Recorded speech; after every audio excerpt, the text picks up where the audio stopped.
Dans ma vie, il y a un truc dont je suis très fier, c'est les 167 coups brillants que j'ai joués sur chess.com. Je les ai tous passés en revue et j'ai sélectionné un top 10 que je vous montre aujourd'hui. Dans cette vidéo, je vais vous expliquer à chaque fois pourquoi le coup brillant est un coup brillant et ce qu'est-ce qu'un amateur aurait fait à la place. On débute ici avec le numéro 10. Je joue ici un croate, je crois, qui est 2300 Elo et j'ai les noirs. Et là, vous voyez ici, il vient de jouer fou D3. On pourrait facilement se dire, ok, bah peut-être j'échange le fou contre le fou, etc. Mais ce que je vois, moi, c'est ce fou qui contrôle la case G1 et ma tour qui a son roi dans le viseur. Je me dis, il faut juste enlever ici le pion H2 qui est une faiblesse et ça va mater sauvagement avec ma dame et ma tour qui va arriver, c'est sûr. Et ici, je joue le coup brillant, top 10 de mes coups brillants, tour prend H2, échec, incroyable. Il est obligé ici de récupérer avec le roi et j'enchaîne avec dame H8, échec. Il ne peut pas venir en G1, je vous rappelle, parce que mon fou contrôle la case G1. Donc il va ici en G3. Et là, je sais qu'il y a beaucoup de joueurs qui se seraient dit ah mince, c'est pas échec et mat, et j'ai une tour de moins. Sauf que ici, j'avais anticipé que j'allais lui manger le fou, qui va récupérer le fou. Normalement, il va récupérer le fou, il a joué autre chose finalement, mais en fait, s'il récupère le fou, j'ai remarqué que la colonne G se libérait totalement, et ici, j'aurais fait tour G8 échec, il est obligé de faire roi F3, et ensuite j'enchaîne avec dame H5, et c'est échec et mat. Donc en fait, ici, ce qui est intéressant, c'est de voir que si le roi, il est à nu, et que vous voyez que vous avez beaucoup plus d'attaquants que de défenseurs, c'est sûr que ça va être gagnant et qu'il faut y aller avec le sacrifice. Et mon adversaire, bien sûr, il est 2300 Elo, il a vu ça, il a fait le choix de faire tour H1, mais bon, après j'ai continué avec tour G8, roi F3, dame G7, et là il abandonne parce qu'il est totalement au bord de l'échec et mat. Voilà, ça c'était mon coup brillant numéro 10, tour prend H2, sacrifice de démolition très classique quand vous attaquez un roi en formation petit roc. Neuvième et qui est aussi très très très brillant, mais très très très différent du 10e, c'est cette position assez atypique. Vous voyez, ici, mon adversaire vient de jouer littéralement dame B4 et pour défendre sa tour. Et du coup, ici, je me dis, ok, c'est intéressant. Je vois que le cavalier contrôle la case H2 et la case F2.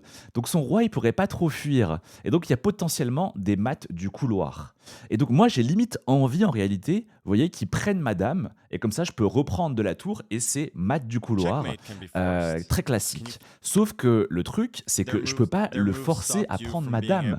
Et donc, je me dis, ok, il faudrait que je trouve un moyen que sa dame ne défende plus sa tour, et comme ça, sa tour, elle sera obligée de prendre ma dame. Et donc ici, je joue l'incroyable coup brillant, que beaucoup n'auraient pas joué, beaucoup d'amateurs, ils se seraient dit, bah mince, sa tour attaque ma dame, mon cavalier est menacé par le pion, peut-être je sauve mon cavalier, ou peut-être je sauve ma dame, vous voyez. Non, ici, je joue le coup brillant, tour D2, incroyable, tour D2, et en fait, je coupe l'action de défense de la dame sur la tour en E1, et ici, mon adversaire, du coup, je lui menace sa tour, il peut pas trop la défendre.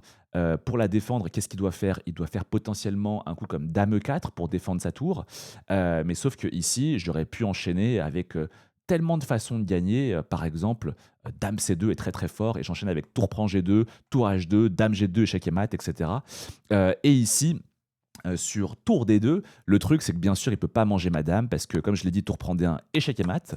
Donc ici, mon adversaire a fait le choix de défendre avec roi F1. Mais là, c'est mat sauvage, les amis. Ici, j'enchaîne avec cavalier H2, échec. Il va faire roi G1 et il va y avoir ici dame prend E1. J'ai littéralement une tour de plus, c'est totalement perdu. J'aime beaucoup ce coup. Tour D2, coup brillant, coupe l'action du défenseur et aussi laisse ma dame en prise. Ça, c'était le numéro 9. Numéro 8 ici. Là c'est du sérieux. On joue un maître feed qui est islandais, 2300 Elo. D'ailleurs, les Islandais, je ne sais pas si vous savez, mais genre, je crois qu'il y a un tiers de la population qui a un compte sur chess.com en Islande. C'est juste phénoménal.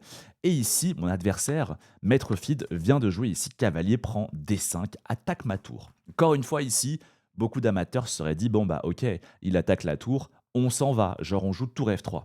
Sauf que non. Ici, j'ai remarqué un truc incroyable. Coup brillant, fou prend H6. Est-ce que vous comprenez pourquoi ce coup est brillant? Il est vraiment très très beau, très esthétique, je trouve. Alors déjà, s'il bouge le roi, je lui mange sa tour et ici je gagne une qualité. Et en fait, s'il mange avec le roi, le truc, c'est que là, le pion G6 est cloué. Et en fait, bam, cavalier F5, fourchette. Son pion peut pas manger mon cavalier et fourchette royale. Et du coup, il peut aussi faire dame prend H6, c'est ce qu'il a fait dans la partie. Et le problème, c'est qu'encore une fois, le pion G6, il est cloué. Et donc, je fais cavalier F5, fourchette royale entre le roi et la dame. Donc, il doit prendre et je gagne ici sa dame. Et finalement, après, je vais finir par gagner la partie. Donc je trouve qu'il est hyper esthétique parce que là, on est sur le thème de la fourchette de cavalier, sauf qu'en fait, on fait d'abord un sacrifice d'attraction pour soit attirer le roi ou la dame en H6, pour ensuite permettre la fourchette de cavalier. Ça, c'était le huitième. Et on passe au numéro 7. Ah, là, je joue un maître international français, 2600 Elo, ça rigole pas. Et là, vous voyez, dans cette position, je pense qu'il y a beaucoup de joueurs qui se seraient dit, bon, bah ok, peut-être que je vais mettre mon cavalier en D6 où il est joli, peut-être mettre le cahier en G5, ramener la dame pour essayer de l'attaquer, etc., de le mater en H7. Non, ici, beaucoup plus sauvage. Coup brillant numéro 7, ici, c'est le magnifique coup cavalier F6. Cavalier F6, je suis fier de ce coup. Et en fait, l'idée, c'est que le cavalier est totalement tabou. Mon adversaire, maître international, il voit que s'il prend mon cavalier, je lui reprends avec mon pion. Et le problème, c'est que j'attaque son fou. Son fou va devoir partir. Et ensuite, c'est dame G7 échec et mat. Et donc, le truc, c'est que peut-être qu'il va pas prendre mon cavalier. Mais du coup, j'ai un cavalier qui est extrêmement puissant à proximité de son roi. Peut-être qu'il pourrait juste se dire, OK, il va sortir sa tour et prendre la colonne ouverte. Mais là, je pourrais continuer avec dame H5. Je menace mat ici en H7. Et encore une fois, s'il prend, je vais reprendre. Il peut bouger son fou, par exemple, mais après fou E4. Et là, je vais mater ici en H7. En tout cas, ça a l'air juste beaucoup, beaucoup trop dangereux. Et ici, la barre qui est toute blanche. OK ? Et donc, mon adversaire, il n'a même pas vu tout ça. Et il s'est juste dit, OK, je vais faire G prend F6. J'ai pas trop compris. J'ai fait ici E prend F6. Et là, je comprends pas trop parce que je menace son fou et je menace dame G7 échec et mat en même temps. Je peux pas prendre non plus le pion parce que je fais fou prend F6 et il serait au bord de l'échec et mat ici. Donc mon adversaire fait ici tour G8 et là, je fais F prend E7 et c'est totalement foutu pour mon adversaire. C'est mat ici au prochain coup. Ça, c'était le coup brillant numéro 7. Donc vous voyez, ce qui est intéressant, c'est que on voit que dans les coups brillants, il y a beaucoup de logiques qui sont liées à des sacrifices. Beaucoup de sacrifices que très souvent on ne considère pas à un niveau plus amateur, on va dire, parce qu'on se dit tout de suite qu'on perd du matériel. Mais les sacrifices peuvent être intéressants si souvent ça fragilise le roi adverse, ça rend vos pièces extrêmement actives, ou bien ça démolit les pions adverses et sa structure de pions, etc. Donc là, vous voyez, c'est des beaux exemples par rapport à ça. On passe au coup brillant numéro 6. Encore une fois, on est dans une logique de sacrifice. D'ailleurs, les coups brillants, c'est un peu ça la définition de chess.com pour un coup brillant. C'est un coup qui sacrifie du matériel et qui pourtant garde l'évaluation extrêmement élevée. Donc ça veut dire que c'est un sacrifice qui est potentiellement gagnant. Et là, vous voyez, encore une fois, mon adversaire ici, il est carrément maître international. Je sais pas c'est quoi ce pays, Paraguay. Paraguay, tiens, ça me rappelle des trucs. Et donc il est 2600 Elo et il joue ici roi en G7. Vous voyez, là, on pourrait facilement se dire, ah mince, son pion et son roi menacent mon fou, il faut que je recule avec mon fou et que je vais rentrer à la maison en jouant ici fou D3, et ça, c'est ultra dommage. C'est un coup qui est quand même super passif. Non, là, je me dis, attends, mes pièces sont hyper actives, ma dame est là et ces pièces sont totalement pas du tout en place. Là, c'est le moment de porter le coup fatal. Et donc, ici, je joue le coup brillant. Fou prend F7, incroyable. Fou prend F7 incroyable, je menace dame G6, ma dame va arriver, ça va être un mat sauvage. Donc là, soit il prend du roi en F7, soit il prend de la dame. Ici, il prend du roi. Le problème, c'est qu'en fait, le cavalier ici est cloué et bim, dame H7 échec. Il va faire roi F8. Et après, par exemple, je peux faire... j'ai un peu l'embarras du choix. Je peux faire, par exemple, dame G6 et au prochain coup, il va y avoir tour prend F6 et au bord de l'échec et mat. Et du coup, mon adversaire, qui est quand même maître international, a ici plutôt joué dame prend F7. Mais là, regardez, c'est pareil. Encore une fois, on est dans une logique de sacrifice d'attraction. La dame est désormais derrière son cavalier et donc le cavalier est cloué. Donc j'ai attiré la dame pour générer un clouage. Et j'enchaîne avec cavalier E4 et le cavalier est cloué, il ne peut pas bouger parce que sa dame est perdue et il ne peut pas défendre davantage de fois le cavalier et donc finalement il est perdu au prochain coup et là il a une position qui est totalement perdante. Dame H7 qui arrive et c'est fini pour mon adversaire. Là c'est coup brillant incroyable. Numéro 6, fou prend F7. Cinquième coup brillant, ici je joue un français qui est 2500 Elo. Et celui-là, je l'aime beaucoup. Et on a vraiment beaucoup ça pour les coups brillants. Souvent des coups brillants qui vont démolir les protections autour du roi adverse pour viser l'échec et mat. Et là, franchement, c'est un peu chaud parce qu'on se dit qu'avec les noirs, on est totalement foutu. On se dit que, attends, genre là, son roi, il est protégé par ses pions, par son fou. Je n'ai pas d'échec qui a l'air extrêmement dangereux. Et le problème, c'est que lui, quand même, vous voyez, il vient littéralement de jouer tour des 7, contrôle la case 7 de fuite, et il va jouer au prochain coup, un coup comme fou H6, c'est échec et mat. Sauf que là, ici, j'ai un magnifique sacrifice pour démolir les lignes autour de son roi et pouvoir enfin attaquer son roi. C'est le coup tour prend E3, échec. Là, il est un peu obligé de prendre le fou, la tour, pardon, avec F prend E3, mais du coup, ça libère ici cette diagonale, et ici, j'enchaîne avec le coup Dame E1, échec. Dame E1, échec, et là, mon adversaire fait une grosse erreur, il a plus que 30 secondes à la pendule, donc c'est compréhensible. Et au lieu de jouer ici le coup Roi F3, qui est quand même pas évident à jouer, parce qu'en fait, il met son roi en plein milieu de l'échiquier, il joue ici Roi H2, qui est une énorme erreur, parce qu'il oublie la séquence Dame G1, échec, Roi G3, Dame prend E3, échec. Là, s'il va en G4, c'est Dame F4, échec et mat. Donc il va en H2, mais là, c'est Dame F4. Et il abandonne parce que sur G3, Dame F2, échec et mat. Donc vous voyez, ça c'est hyper important à retenir. Ces petits sacrifices pour démolir la protection autour du roi. Et en fait, si ça mène à l'échec et mat, ça vaut largement le coup de donner une tour pour juste un fou. Là, les amis, on passe dans le gros, là, le dur du sujet, là, ici, le top 4, coup brillant ici. Ah, celui-là, je l'aime beaucoup. Là, j'ai joué un maître feed qui est britannique, 2300 et quelques Elo. Et ce sacrifice, là, je l'aime beaucoup. Là, on est sur de la pure tactique. On est sur un mélange de fourchette de cavalier et de pièces adverses qui manquent de cases. Ici, je me suis dit, ok, il vient de jouer Dame D7. Et là, je me dis, ok, peut-être je pourrais continuer avec cavalier E5, mais il y a cavalier prend E5. Mon cavalier, il n'est pas menacé pour l'instant parce que je menace sa tour, mais le problème, c'est qu'au prochain coup, il pourrait faire petit roc et finalement sécuriser sa position. Donc je me dis qu'il faut y aller tout de suite. Et là, je me dis, tiens, attends. Si je fais tour prend C6, qu'est-ce qu'il fait? Tour prend C6. Et en fait, il doit faire Dame prend C6. Et là, j'enchaîne avec cavalier E5. Et là, je remarque une dinguerie, c'est que sa dame est menacée. Et en fait, où est-ce qu'il met sa dame?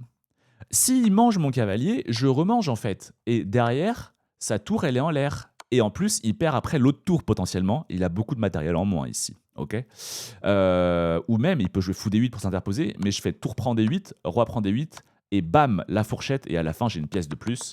Donc il peut pas manger ici mon cavalier, mais la question, c'est où est-ce qu'il va?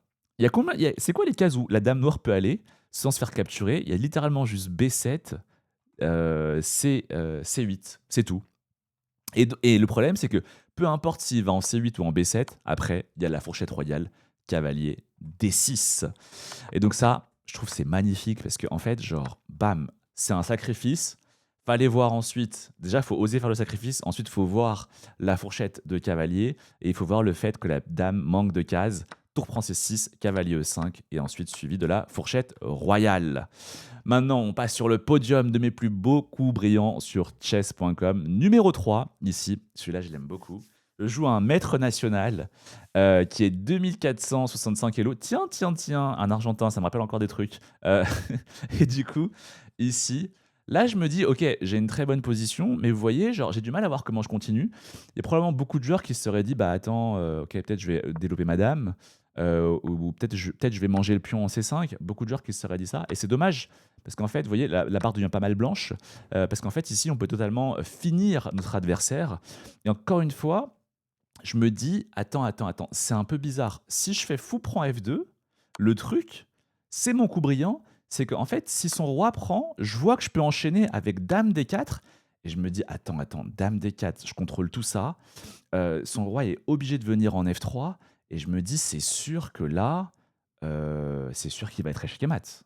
Et donc là, je calcule, j'ai pas beaucoup de temps, vous voyez, j'ai 2 minutes 11 à la pendule et fou prend F2, j'ai plus que 1 minute 34, donc j'ai quand même passé près de, je sais pas, peut-être 25% de mon temps à calculer. J'y vais, fou prend F2, coup brillant, roi prend F2, dame D4. Bien sûr, il peut pas s'interposer parce que je mange sa tour, je suis défendu avec ma tour. Donc il fait ici roi F3. Et là, je suis un peu vicieux. Je fais dame D5 échec. Il peut pas trop venir en F4 parce que s'il vient en F4, c'est sûr qu'il sera échec à mat. Genre son roi est littéralement en plein milieu de l'échiquier alors qu'il reste encore toutes les pièces. Et donc il va ici en F2 et je mange le pion C5. Il vient en F3, je fais dame 6 échec. J'ai fait un peu l'escalier pour le narguer. Il rejoue roi F2 en même temps. En argentin, il faut bien le narguer entre nous. Et là, je me dis ok, franchement, c'est fini. J'ai l'impression que je peux juste faire tour prend E1. Et s'il fait roi prend E1, bah, en gros, je sais pas, j'enchaîne avec, par exemple, tour E8 échec. Il doit faire roi F2 et après, là, je fais dame C5 échec.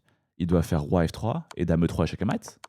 Et donc je me dis: «Bah, OK, il doit prendre de la dame, mais s'il prend de la dame, encore une fois, j'ai tour E8. Tour E8, sa dame doit se déplacer. Il a qu'une seule case dame D1 et encore une fois, dame C5, roi F3 et dame E3, échec et mat. Et c'est pour cela, ici, qu'après le coup tour prend E1, mon adversaire abandonne. OK. Voilà, donc en fait, ici, on a encore un bel exemple, vous voyez, de sacrifice, d'extraction du roi, hein. Souvent, le roi est en formation petit roc. On fait un sacrifice pour l'extraire et l'amener au milieu de l'échiquier. En général, quand le roi est au milieu de l'échiquier et qu'il y a encore toutes les pièces présentes, notamment les dames, ça va souvent finir en échec et mat. Et deuxième plus beau coup brillant que j'ai joué, celui-là je l'aime beaucoup, j'ai joué un espagnol qui est 2700 Elo, là j'ai les noirs. Là vous voyez ici j'ai un pion de plus, j'ai une bonne position, mais c'est pas la fin du monde. Et là je joue un coup que je trouve ultra esthétique. Là vous voyez, il y a beaucoup de gens qui se seraient dit quoi? Ils se seraient dit: «Bon bah OK, peut-être je vais manger le pion en A2». Je vais manger le pion en A2, parce qu'il est gratuit, mais lui, il mange les cavaliers. Vous remangez du pion, il vous remange avec sa tour. Bon, c'est une position, vous êtes pas mal avec le noir, vous avez un pion de plus, le pion A7, mais c'est loin d'être fini encore. Ok. Sauf que là, je me dis, attends, il y a un truc qui a l'air un peu bizarre. Je me dis, attends, j'ai du cavalier prend F3, j'ai potentiellement du dame prend D1, mais la tour ici défend la tour D1. Et là, je me dis peut-être que cette tour, je peux l'attirer ailleurs, et je pense à un coup brillant incroyable ici, tour E2. Tour E2, incroyable coup brillant. Alors, s'il prend pas la tour, on ne sait pas trop ce qu'il va faire. Il peut peut-être jouer dame F4, mais là, du coup, je peux littéralement peut-être juste jouer dame D5. Je mets une pression de malade sur le roi noir ici. Du coup, mon adversaire, bien sûr, il prend. C'est le coup critique. Et surprise, ce que j'ai vu en fait, c'est que du coup, sa tour défend plus la tour en D1. Je peux faire cavalier prend F3, échec, coup intermédiaire, il n'a pas le temps de manger ma dame, il remange avec sa dame, et du coup ici, je peux capturer la tour en D1, échec, le roi qui s'en va, et ensuite je peux enchaîner par exemple avec un coup comme C4, et là je suis juste totalement gagnant. Vous voyez, là j'ai encore une fois un pion de plus, mais la différence par rapport à l'autre situation, c'est que mes pièces sont beaucoup plus actives que les pièces blanches, les pièces sont un petit peu bizarres, et mon pion est littéralement à 3 cases de la promotion. Donc c'était pas un sacrifice pour gagner du matériel, mais c'est un sacrifice coup brillant qui permet de rentrer dans une sorte de finale, entre guillemets, qui est beaucoup plus simple à jouer pour moi. Et là, j'ai juste à pousser le pion et faire dame. J'adore ce coup tour 2, je le trouve tellement esthétique, c'est incroyable. Et les amis, après avoir passé en revue mes 167 coups brillants sur chess.com, je suis très heureux de vous montrer mon plus beau coup brillant sur chess.com. C'est celui-là. Ce jeu, il n'y a pas si longtemps, hein. Je joue contre un Norvégien qui est presque 2700 Elo. Il est aussi maître international. Et là, vous voyez, je pense qu'il y a beaucoup de gens qui se seraient dit, ok, bah, ok, je peux pas activer ma tour parce qu'il y a le fou qui contrôle. Là, je peux manger le pion en E4, donc peut-être faire D prend E4. Mais bon, après, le problème de D prend E4, je gagne un pion, mais le truc, c'est que il va probablement pas manger du fou parce que la tour pourrait rentrer ici, vous voyez. Remarque, c'est échec, donc peut-être qu'il ferait quand même fou prend E4. Et donc finalement, bon, bah, c'est pas si clair que ça, quoi. Et là, je me dis, encore une fois, j'aimerais beaucoup faire dame prend E4, mais le problème, c'est que bien sûr, il mange avec son fou. Et encore une fois, le coup brillant, c'est un sacrifice de déviation, d'attraction. On a envie d'attirer ailleurs une pièce précise. Et là, le coup, c'est tour H3, coup brillant. J'adore parce qu'en fait, genre, c'est même pas un, je prends même pas une pièce ou un truc en H3. Il y avait littéralement rien en H3. Je lui offre carrément ma tour en offrande, comme si c'était genre Athéna, une déesse grecque, et que moi j'étais Ulysse, vous voyez. Et du coup, voilà, c'est une offrande, quoi. C'est gratuit, je lui donne. Et en fait, soit il prend pas ma tour, et là, du coup, ma tour est ultra active, super dangereux pour le roi blanc. Derrière, il y a la dame blanche qui est dans le viseur. Soit il prend avec son fou, et en fait, j'ai réussi à dévier son fou du contrôle de la case E4. Et là, ça a l'air finito. Ici, dame prend E4, échec. Il joue ici roi D2. Et là, j'enchaîne avec dame E1, échec. Il fait roi C2 et dame C1, échec et mat. Voilà mon top 10 des coups les plus brillants que j'ai joué sur chess.com en blitz. Vous aussi d'ailleurs, vous pouvez aller sur chess.com et regarder vos coups les plus brillants dans vos statistiques. Ça fait très très plaisir, ça change des toutes les blunders que j'ai trop joué récemment. Dites-moi si cette vidéo vous a plu et n'hésitez pas à rejoindre la communauté et à tenir d'autres conseils pour progresser aux échecs sur lien.juliensong.com et on se retrouve bientôt pour une nouvelle vidéo. Ciao ciao.